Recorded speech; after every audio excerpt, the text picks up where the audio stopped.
तो आप सबको नमस्ते प्रणाम। मैं आपका अपना ठाकुर प्रखर सिंह और रात के 10 बज चुके हैं और कहानी का जो सिलसिला है बदस्तूर जारी है।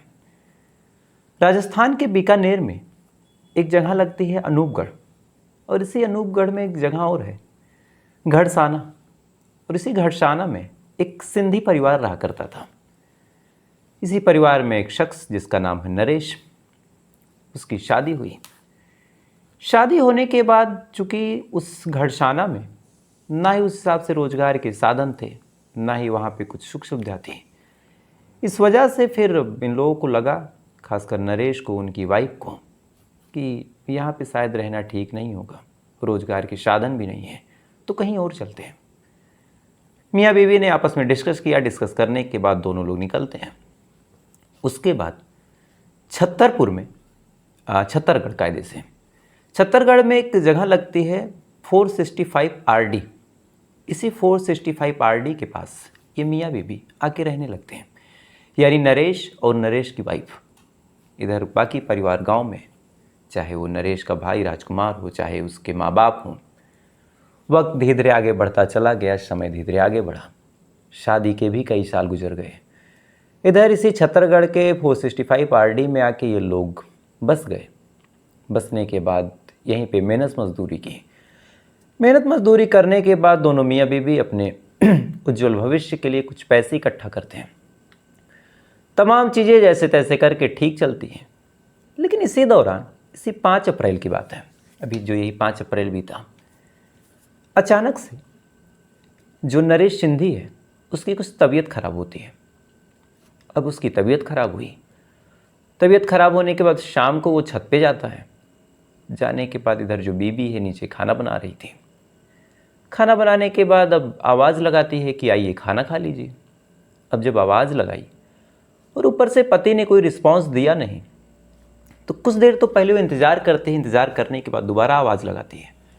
लेकिन लगातार जब वो आवाज़ लगाती है और इधर नरेश कुछ रिस्पांस नहीं देता, तो फिर वो भाग के ऊपर जाती है देखने के लिए कि ये बोल क्यों नहीं रहे। और जैसे ऊपर जाती है, जाने के बाद देखती है कि नरेश उसी ऊपर फर्श पे पड़ा हुआ है, छत पे। अब ये चीज़ जब बीवी ने देखा तो बीवी परेशान।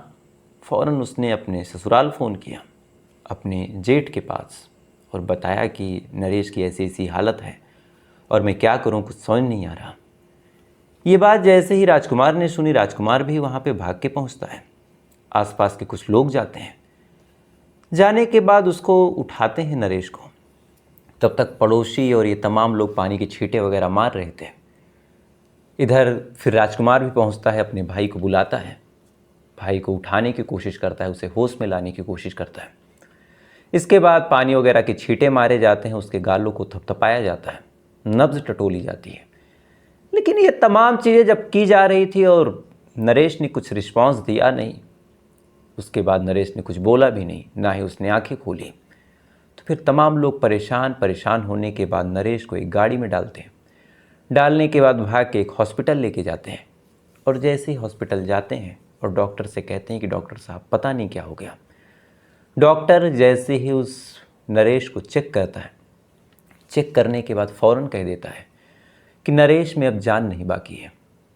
अब ये शब्द चाहे नरेश की बीवी सुनती है, चाहे नरेश के परिजन सुनते हैं, तमाम लोग एकदम सन्न कि एक अच्छा भला आदमी छत पे घूमने जाता है। हालांकि सुबह से कुछ तबीयत खराब थी, लेकिन अचानक से ऐसे कैसे। डॉक्टरों ने कहा कि नरेश मर चुका है। भाई ने कहा कि नहीं, मेरा भाई नहीं मर सकता। उसके बाद फिर वहाँ से उसको उठाते हैं और एक दूसरे हॉस्पिटल लेके जाते हैं, इस उम्मीद में कि पहला हॉस्पिटल छोटा था, वहाँ पे ज़्यादा अनुभवी डॉक्टर नहीं थे, उन्हें ज़्यादा जानकारी नहीं थी। हो सकता है कि अगर हम महंगे हॉस्पिटल लेके जाएं तो वहाँ पे बड़ी बड़ी मशीनें हैं, अनुभवी डॉक्टर हैं, कुछ ऐसी क्रिटिकल चीज़ हो जिस वजह से नरेश बेहोश हो गया हो। छोटे डॉक्टर ना पकड़ पाएँ तो कम से कम बड़ा डॉक्टर पकड़ ले। इसी उम्मीद के साथ नरेश को अब बड़े हॉस्पिटल में लेके जाया जाता है। वहाँ भी डॉक्टर जैसे ही देखते हैं, एक लाइन में कह देते हैं कि नरेश में अब जान नहीं बाकी है और इसे आप लेके जाइए। अब छोटे हॉस्पिटल से भी जवाब हो गया, बड़े हॉस्पिटल से भी जवाब हो गया। पूरे परिवार वालों ने अपने आप को समझा लिया कि नरेश की मौत हो चुकी है। उसके बाद नरेश को लेके वापस आते हैं पैतृक गांव। वहाँ पे पूरा गांव इकट्ठा होता है। इकट्ठा होने के बाद फिर चिट्ठी सजाई जाती है, उसके बाद 4 कंधे दिए जाते हैं, बॉडी का अंतिम संस्कार होता है चिता पे। अंतिम संस्कार होने के बाद अब शुद्धिकरण का कार्यक्रम शुरू होता है। इसी दौरान कुछ और भी चीज़ें होती हैं जो रीति रिवाज के हिसाब से अलग अलग जगहों पे होती हैं। अब ये तमाम चीज़ें हो रही थी। अंतिम संस्कार के बाद पूरा परिवार एकदम गम में डूबा हुआ, आसपास के तमाम लोग सांत्वना दे रहे हैं, इधर परिवार वालों के रिश्तेदार भी इकट्ठे हुए हैं। लेकिन इसी दौरान एक सवाल फिर 2 दिन बाद उठा कि आखिर नरेश को हुआ क्या था। अब 2 दिनों तक तो परिजनों ने पूछना जरूरी ही नहीं समझा, किसी में हिम्मत भी नहीं थी चूँकि अचानक से सब कुछ हुआ था। ना ही किसी में इतनी एक तरह से कहें कि हिम्मत ही थी कि जाए और नरेश की बीवी से पूछें, चूँकि बेचारी फूट फूट के रो रही थी। लेकिन अब 2 दिनों से लगातार आसपास के जितने लोग आ रहे हैं सबके जहन में एक सवाल कि आखिर हुआ क्या था। अब लगातार ये सवाल जब लोगों ने पूछना शुरू किया परिवार वालों से, तब परिवार वालों को भी ध्यान आया कि हाँ, हमने तो ये जाना ही नहीं कि आखिर हुआ क्या था। उन्होंने फिर बीवी से पूछा, यानी नरेश की वाइफ से, कि आखिर हुआ क्या था। अब जब नरेश की वाइफ से पूछा गया तो हड़बड़ा के नरेश की वाइफ ने कहा कि अचानक से छत पे गिर गए थे और गिरने के बाद उनकी मौत हो गई।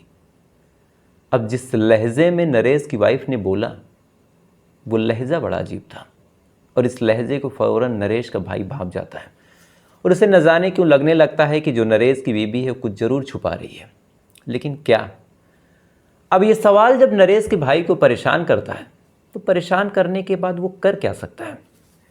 एक तो उसके मन में डाउट है, दूसरा डाउट भी मरने वाली की बीबी के ऊपर अब आ रहा, और तीसरा अब बॉडी का अंतिम संस्कार हो गया तो बॉडी है नहीं, और पता चले वो कुछ केस करे, कुछ मुकदमा करे, किसी और से कहे, लोग पता नहीं कैसा क्या रिएक्शन दे, लोक लाज का भी डर है। अब इधर राजकुमार परेशान, अब उसके जहन में यही ख्याल कि मेरे भाई के साथ कुछ हुआ ज़रूर है, कुछ इस महिला ने किया ज़रूर है, लेकिन अब कहे किससे। लगातार वो परेशान इधर एक एक दिन गुजर रहा। अब उसने कुछ अपने तरीके से पता करने की कोशिश की, अपने भाभी के बारे में कुछ डिटेल्स निकलवाई, कुछ और चीज़ें कि वहाँ पे उसका व्यवहार कैसा था, नेचर कैसा था। अब ये तमाम चीज़ें जब उसने पता की तो कुछ और जानकारियाँ उसके समक्ष आई, जैसे जो नरेश की वाइफ थी उसका कैरेक्टर अच्छा नहीं था। आसपास के लोग उसके बारे में अच्छा ख्याल या फिर अच्छा विचार नहीं रखते थे। आसपास के लोग यही मानते थे कि जो नरेश की बीबी है वो कैरेक्टरलेस महिला है और कई लोगों के साथ उसका संबंध है। इसी दौरान अब राजकुमार जब लगातार नज़र रख रहा तो फिर उसने एक बार मौका पाके नरेश की वाइफ का मोबाइल भी चेक किया। अब मोबाइल जब चेक किया तो उसमें भी देखा कि कई लोगों से बातचीत हुई है। अब यहाँ से मन में और डाउट, और बारीकी से जब तफ्तीश की तो पता चला कि कुछ ऐसे लोग हैं जिनसे तो मरने के चंद मिनट बाद ही बात हुई कि मेरे पति की मौत हो गई है। अब ये तमाम चीज़ें जब लगातार नरेश का भाई राजकुमार देख रहा, वो परेशान हो रहा, लेकिन करे तो करे क्या, पुलिस केस कर नहीं सकता था, बॉडी बची नहीं थी। इसलिए अब उसने ठान लिया कि अब इस केस की जांच मैं खुद करूँगा। सबसे पहले अब उसने अपने भाभी की कुंडली खंगालनी शुरू की। कुंडली खंगाली तो पता चला कि 2-3 लोगों से उसकी भाभी का अफेयर है। उसके बाद उसने एक नंबर निकाला जिस नंबर पे अक्सर उसकी भाभी बात करती थी। उस नंबर को उसने अपनी मौसी को दिया और अपनी मासी से कहा कि एक बार बात कीजिए। मासी ने बात किया। बात करने के बाद पता चला कि उस आदमी से जो इसकी भाभी अक्सर मिलने भी जाया करती थी। अब धीरे धीरे इन्हें लगा कि हाँ, कुछ तो सच्चाई है। उसके बाद इन्होंने और तफ्तीश की, और जब पूरी तफ्तीश और पूरी पड़ताल कर ली तब ये पहुंचते हैं अंत में पुलिस स्टेशन। और पुलिस स्टेशन पहुंचने के बाद न लाश है, न कत्ल का कोई ठोस सबूत है, ना ही कोई ऐसी चीज़ है। उसके बावजूद एक भाई अपने ही भाई की मौत की जांच करता है, और जांच करने के बाद पूरी कहानी पुलिस वालों को जाके सुनाता है। और जो कहानी उसने सुनाई अब वो आपको मैं सुनाता हूँ। दरअसल जब नरेश अपनी वाइफ को लेके जाता है इसी छत्तरगढ़ के 465 RD में, तो वहाँ पे जाने के बाद अक्सर ये मेहनत मजदूरी करता। मेहनत मजदूरी करने के दौरान बाहर रहना पड़ता। घर पे जो बीबी थी वो अकेले बोर होने लगी। अब वो जब बोर हुई तो फिर उसने अपने पति से कहा कि आप चले जाते हैं, मैं बोर होती हूँ, तो एक काम कीजिए, मुझे एक एंड्रॉयड फ़ोन ला के दे दीजिए। मैं कुछ इंस्टाग्राम वगैरह चलाऊंगी, कुछ रील्स वगैरह देखूंगी, कुछ फेसबुक वगैरह चला लूँगी तो ठीक रहेगा। अब ये चीज़ जब पति ने सुनी, उसे भी लगा कि हाँ बीवी बोर होती है, मैं कुछ ला के दे दूँ। उसके बाद उसने एक फ़ोन ला के दे दिया। अब पति बाहर है, नौकरी कर रहा, कमरे पे अकेली बीवी फ़ोन चला रही। इसी दौरान फेसबुक पे उसकी मुलाकात पीपी नामक शख्स से होती है। अब पीपी से उसकी मुलाकात हुई। मुलाकात होने के बाद दोनों के बीच बातचीत शुरू हुई। बातचीत शुरू होने के बाद दोनों ने एक दूसरे को प्रपोज कर दिया। अब प्रपोजल दोनों ही तरफ से था तो रिजेक्ट होने का चांस था नहीं। दोनों एक दूसरे से अब अपना नंबर एक्सचेंज करते हैं। नंबर एक्सचेंज करने के बाद बातचीत शुरू करते हैं और देखते देखते जो पीपी है इसको मिलने बुलाता है। मिलने बुलाने के बाद ये पूछती है कि कहाँ आना है। पीपी बताता है कि यहाँ का जो सबसे महंगा होटल है वहाँ चलना है। उसके बाद ये दोनों लोग 7 क्लब में जाते हैं। जाने के बाद एक दूसरे के साथ वक्त गुजारते हैं। वक्त गुजारने के बाद पीपी और नरेश की वाइफ दोनों अपने अपने घर की तरफ आने लगते हैं।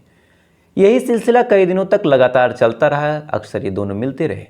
इसी दौरान एक बार जो नरेश की बीवी थी मिलने जा रही थी और मिलने के दौरान मौसम ख़राब होता है और एक दुकान पर रुक जाती है। दुकान के मालिक का नाम था ओम सिंह। अब ओम सिंह की दुकान पे जब वो रुकती है, जो दुकानदार था ओम कुछ चाय वगैरह ऑफ़र करता है। ये चाय जैसे ही ऑफ़र करता है, अचानक से नरेश की बीवी को ओम भी पसंद आ जाता है। पसंद आने के बाद अब ओम से भी ये नंबर अपना दे के आ जाती है। उसके बाद ओम से भी बातचीत शुरू। अब चूँकि ओम के पास खुद की दुकान भी थी, ठीक ठाक पैसे थे, तो अभी ओम के साथ घूमना फिरना चालू कर देती है। दिन भर जो नरेश सिंधी था वो बाहर रहता, अपनी नौकरी में बिजी रहता। बीवी को भी ध्यान रखता कि कितने बजे तक वापस लौट के आना है, तो उसी हिसाब से सुबह निकलती, शाम तक घूम फिर के वापस आ जाती। उसके बाद ओम सिंह भी लगातार इसको लेके घूमने लगा, फिरने लगा, तमाम चीज़ें होने लगी। और उस दिन जो मौसी ने बात की थी वो किसी और से नहीं, ओम सिंह से ही की थी। और ओम ने ही बताया था कि मैं इसको लेके कहाँ कहाँ जा चुका हूँ। और यहीं से फिर राजकुमार का डाउट थोड़ा सा और यकीन में बदला। अब इधर ये दो लड़कों को डेट कर रही, तीसरे की फिराक में इधर उधर भटक रही है। इसी दौरान नरेश को इस चीज़ की भनक लग जाती है। भनक लगने के बाद अब नरेश जब देखता है कि उसकी वाइफ किसी और के साथ इस तरह से संबंध में है, वो भी एक दो नहीं कई लोग हैं, तो फिर उसने विरोध करना चालू कर दिया। अब इसने जब विरोध करना चालू किया तो विरोध करने के बाद अब बेबी को लगा कि अब ये तो रोक टोक करने लगा। मोबाइल वगैरह पे भी उसने पाबंदी लगा दी। तब बेबी ने एक प्लान बनाया और प्लान के तहत अपने पति को कहती है कि आज घर पे जल्दी आ जाना। और जैसे ही वो जल्दी आता है, छत पे उसका कत्ल करती है। और कत्ल करने के बाद फिर नाटक करती है कि मेरे पति गिर गए और गिरने की वजह से उनकी मौत हो गई। अब पुलिस वाले जब ये पूरी कहानी सुन रहे हैं, और आज मैं जो आपको बता रहा हूँ अभी कल की बात है, ये पूरा बयान राजकुमार ने दिया। अब पुलिस वाले परेशान हैं कि आखिर जांच पड़ताल हम करें कैसे, क्योंकि जितनी चीज़ें राजकुमार ने बताई वो चीज़ें सही भी है और हो सकता है ये मोटिव भी काफ़ी है कत्ल करने के लिए। लेकिन जब बॉडी ही अब नहीं बची है तो हम कत्ल इस्टेब्लिश कैसे करें। और 5 तारीख को मौत हुई थी, तब से अगर वो वाइफ अगर सबूत मिटाना चाहेगी तो न जाने कितनी बार उसने सबूत मिटा दिया होगा, तो हम इस्टेब्लिश कैसे करें। फिलहाल पुलिस वाले जांच पड़ताल का मूड बना रहे हैं। FIR दर्ज कर ली गई है, लेकिन फिर वही दिक्कत है कि आखिर जांच पड़ताल करें तो करें कैसे। ये इस्टेब्लिश हो सकता है कि हाँ दोनों में संबंध था। ये भी इस्टेब्लिश हो जाएगा कि जो नरेश सिंधी की वाइफ है वो कई लोगों से बातचीत करती है, लेकिन ये कैसे इस्टेब्लिश होगा कि कत्ल हुआ है, क्योंकि लाश तो है ही नहीं। तो अपने आप में केस जिसको भाई ने सुलझा तो दिया, लेकिन अब पुलिस वालों के लिए बेहद कठिन चुनौती है। तो फिलहाल ये थी पूरी कहानी और आते हैं सवाल जवाब के सिलसिले पे। और मेरा सवाल था कि लोकसभा के पहले अध्यक्ष कौन थे, तो इसका जो सही जवाब है वो है गणेश वासुदेव मावलंकर। और इस सवाल का सही जवाब दिया है आयुषी सिंह जी हैं, जससीरा जी हैं, अवंती होरो जी हैं, महबूब शेख जी हैं, सकत्तर सिंह जी हैं, बिमल कुमार जी हैं, राजीव शर्मा जी हैं, ये लुधियाना से बिलोंग करते हैं, साथ ही CM शर्मा जी हैं, और अभिषेक जी हैं, करण जी हैं, और नमिता जी हैं, और प्रियंका जी हैं, तो साथ ही संजय कुमार जी हैं। आप तमाम लोगों ने बिल्कुल सही जवाब दिया, तो आप तमाम लोगों को दिल से शुभकामनाएं। अब आते हैं आज के सवाल पे। और आज का मेरा सवाल बड़ा सिंपल सा है, और चूंकि चुनाव सर पे है तो उसी से रिलेटेड है। लोकसभा में बहुमत साबित करने के लिए कितनी सीटें चाहिए? अगर आपको पता हो तो कमेंट करके बताइएगा, नहीं पता हो तो कल का इंतज़ार कीजिएगा। और साथ ही कल मैं आपको जवाब बता दूंगा, जो सही जवाब देंगे उनका नाम लूँगा। तो ऐसी वीडियो देखने के लिए चैनल को सब्सक्राइब जरूर कर लीजिएगा, और फेसबुक पे भी आप चाहें तो फॉलो कर सकते हैं।